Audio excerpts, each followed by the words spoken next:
usually orange.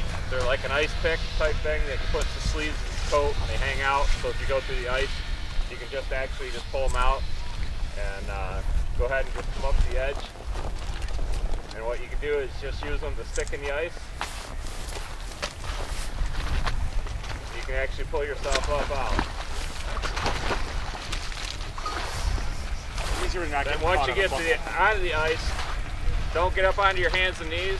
What you want to do is you want to roll. You want to roll away from the hole because obviously the ice wasn't thick enough to hold your weight to begin with. You want to roll out of the way. Said the ones you buy, they're usually orange. They got a protective tip over that. I only go on the ice for doing demonstrations like this, so I just took and made those out of a broom handle and nails and a string. You take black tape, put over the nails so that you don't get poked. But as soon as you jam them in the ice, it goes right through the black tape. If anybody has a rope bag in their car, it's not frozen. This is one of the quickest, easiest ways to help somebody. You never go out on the ice because if you watch all the TV videos, what happens? Everybody goes in. Man, instead of us coming to rescue one piece of person, we come to rescue 5 people. So what you can do is you just throw the rope out to them and you tell them to wrap it around their arms. When it's wrapped around their arm, it actually will provide like almost like a Chinese handcuff. What you can do is just hold them on the edge of the ice. That way they don't slip into the water and go underneath. Usually what you have is if you survive the first 5 minutes. The first 5 minutes is usually when they have a heart attack. If you survive that, we've had people survive for like 20-25 minutes in the ice water.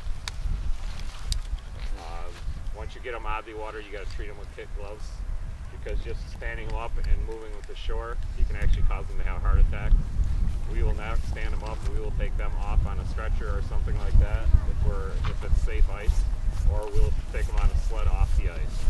You just never want to stand them up because they are very fragile. So once you have them like that, what we'll do is we'll send a guy out. Coming out to get you. Hang on. And if you ever want to do something for physical fitness, try to crawl across the ice. That is actually pretty miserable. What he's going to do is grab a hold of her arm.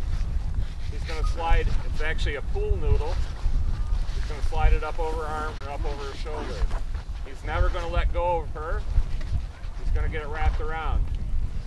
And what he's going to do is actually slip around in the water behind her.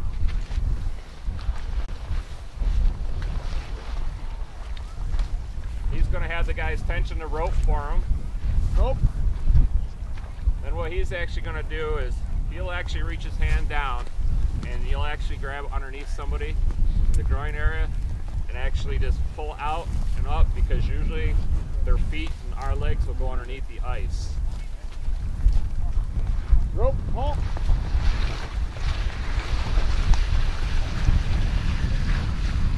What we're going to do is we're going to concentrate on the victim. You can actually back yourself up to a hole, try to find, or the edge.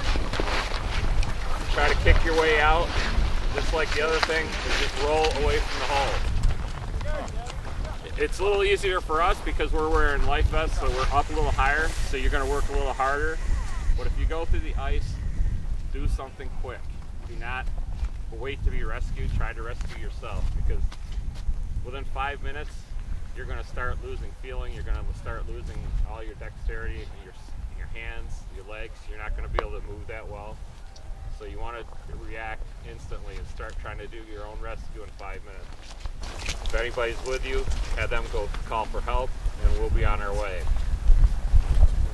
Call 911 and you'll have firemen here and we'll be here soon after. So there's, like Kevin said, there's some really easy things you guys can do to like help, save yourselves, rescue yourself. Go out with a buddy, keep an extra rope if you guys are going to be out there. I mean, it's easy stuff to keep in your everyday carry bag. Either make a set or buy a set of these ice picks, and the commercial ones are like what, 15 bucks, 20 bucks? I don't know, I never even. Yeah, they're nice, they work. Just keep them in your, hanging out the end of your sleeves.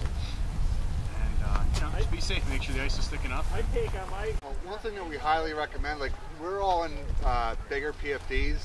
They make a lot of lightweight, inflatable PFDs for fishermen.